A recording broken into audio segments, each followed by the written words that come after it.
Now on River Region Evening Edition, a part of history is uncovered in Olmsted. A local ambulance service gets an upgrade, and Russia is supporting the Syrian president.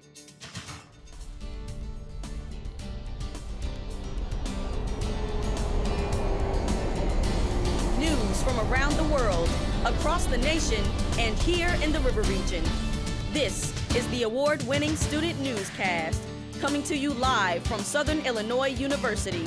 River Region Evening Edition begins now.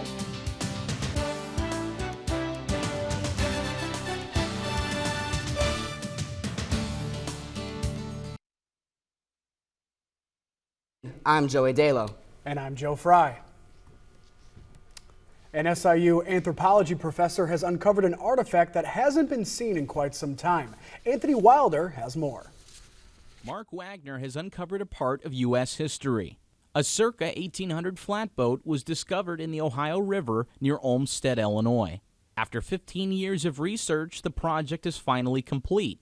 And that's not to say there weren't challenges along the way. We had to wait until the Ohio dropped extremely low.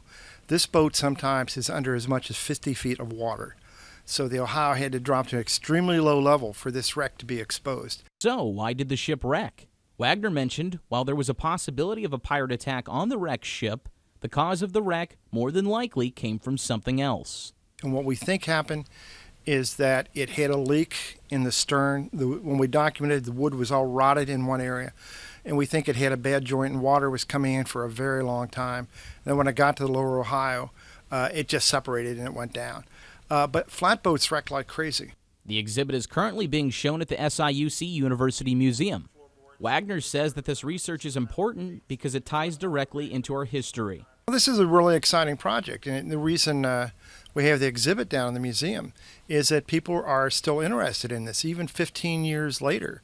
This remains the only example of one of these boats ever found. For River Region Evening Edition, I'm Anthony Wilder. For anyone interested in seeing the display, it's being shown at the University Museum until the end of the semester. There will also be a museum fall reception this Friday from 4 to 6, where Wagner will talk about his research. There is a new ambulance in the Jackson County ambulance fleet. A 2014 Mercedes-Benz ambulance arrived today. The smaller van-sized ambulance made up the majority of the fleet 20 years ago. The company is returning to the smaller size because of fuel efficiency, and they no longer need to carry extraction equipment like jaws of life. It should save a considerable amount in fuel cost as well as tires, general maintenance. It's, again, much more fuel efficient, so that will be a huge savings in and of itself. The new ambulance cost Jackson County just over $86,000. The ambulance replaces one that was 15 years old. A hurricane is churning through the Bahamas now and targeting the United States. Hurricane Joaquin strengthened to 85 miles per hour this afternoon, a Category 1 hurricane. The National Hurricane Center says it expects Joaquin to continue to strengthen. Forecasters think 5 to 10 inches of rain will fall on San Salvador and Rum Cay through Friday morning and 3 to 5 inches of rain over the central Bahamas. Joaquin is expected to approach the U.S. East Coast by early next week. Temperatures sure have dropped this week so far, Joey. Should we leave the windows open tonight? Let's check in with our weathercaster, Colin Dorsey. Colin? All right, thank you guys.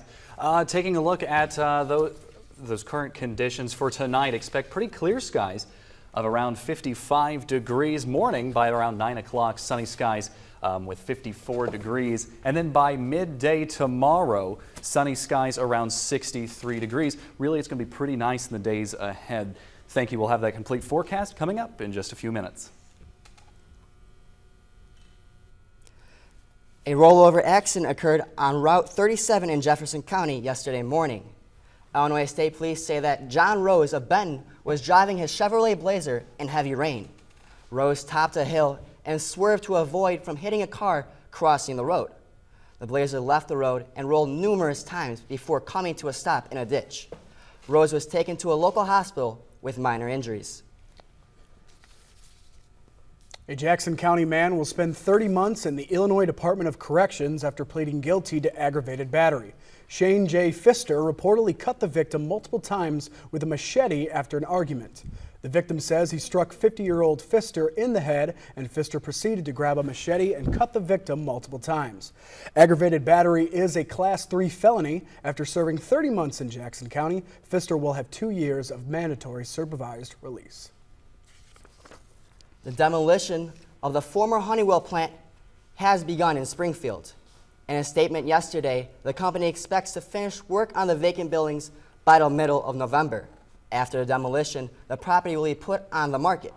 The 100,000 square foot planned office complex has been vacant, and the company closed in 2010 and moved their production to Mexico. The plant was open for around 75 years and was home to around 120 employees. Next, daycare workers in Illinois are demanding a refund of past union dues. And Russia is dropping bombs on Syria, but there are doubts about why they are doing it.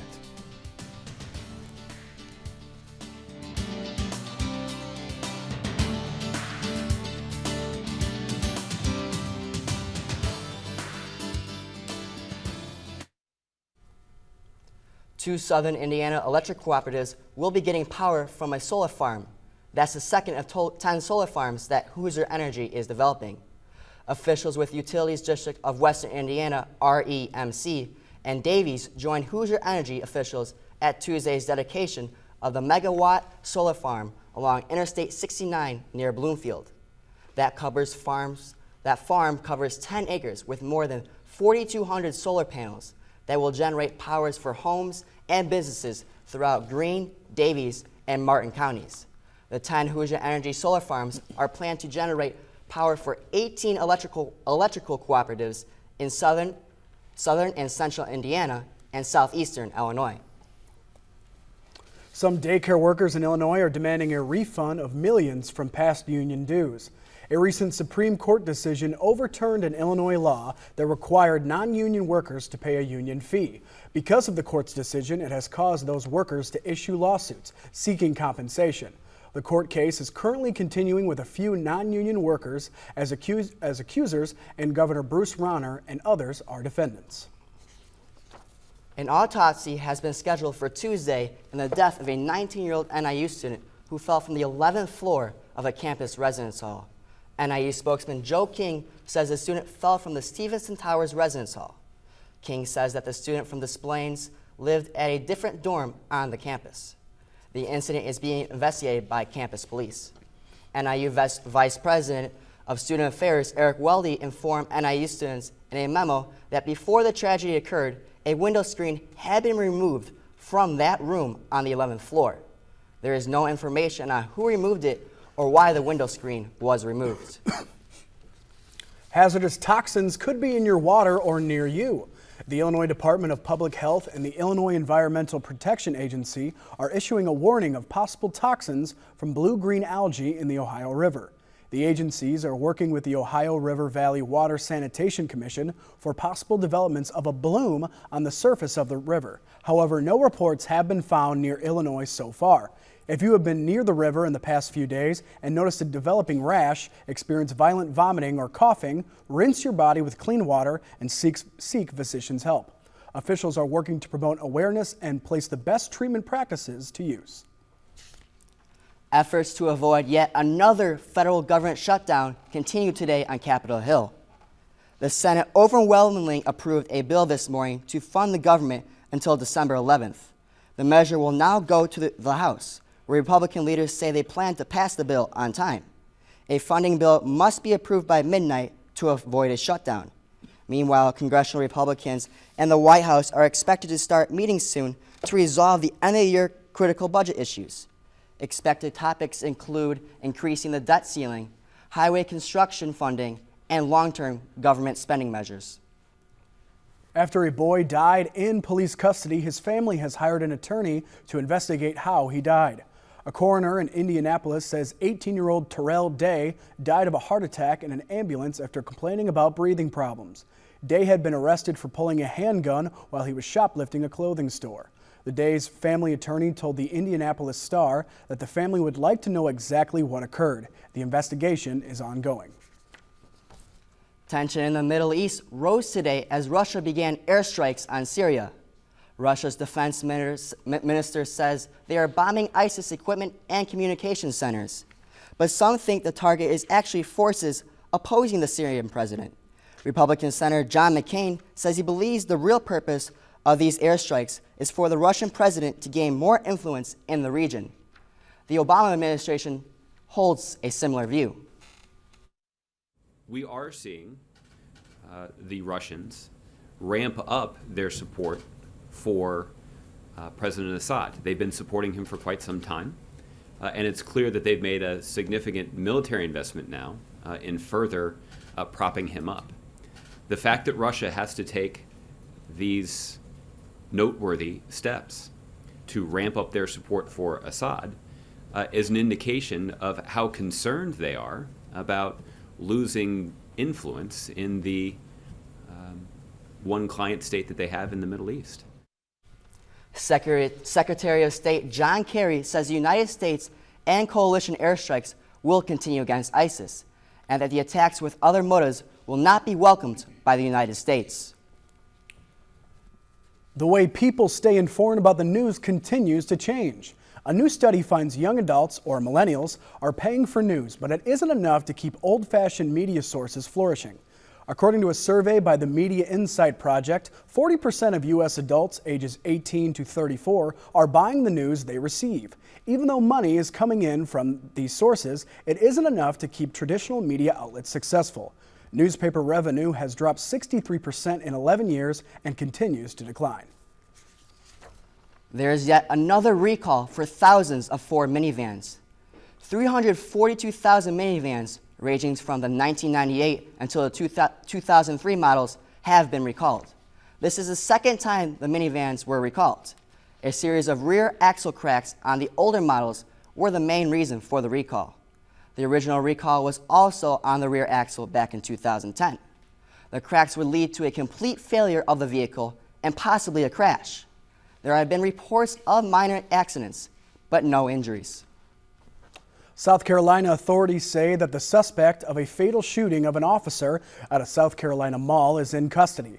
The shooting occurred after police responded to the call of a suspicious person this morning. When officers arrived, the suspect fled on foot. Officer Greg Alaya of the Forest Acres Police Department confronted the individual, which resulted in shots being fired that killed Alaya.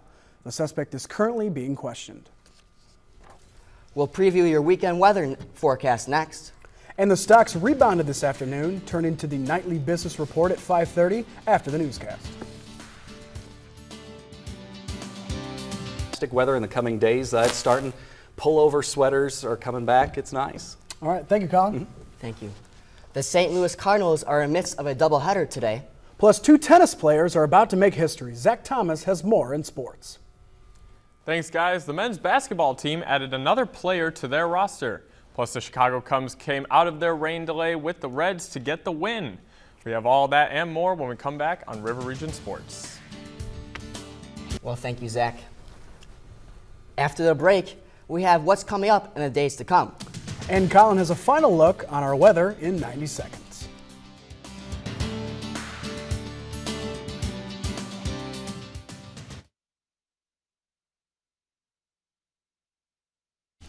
Colin, can we get a quick look at that weather? Sure, let's take a check of that 5-day forecast. Overnight tonight, 45 degrees.